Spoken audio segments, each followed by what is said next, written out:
So, ito naman pag umaga dito sa Poland. Summer morning, ayan. Mainit din. Nasa 28 siguro to. Yung kainitan. Ayan. Maraming nagbabike dito, kaya ako natuto na rin ako magbike. So, ayan.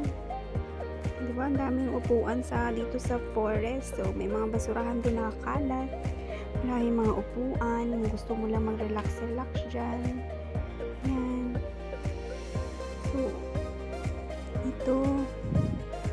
Tapos, meron nun parang basketball court. Oh, relax na ako dito pagka hindi ako tinatamad. Bago ako pumasok, dumadaan ako dito. Tapos, langhap lang ng hangin. Tapos, unat-unat. Tsaka, muni-muni na gusto na umuwi ng Pilipinas. Charot.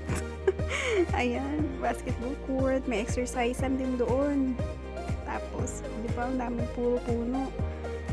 Ang kahoy.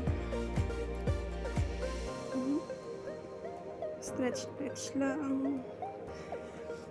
Mas mahilig sila dito mga pagka Saturday, Sunday. Hilig nila mag-family bonding.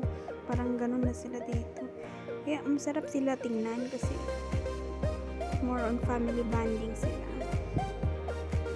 Masyadong tao, yun, may CR din sa lahat ng, hindi naman lahat, pero almost areas. Maraming CR, kaya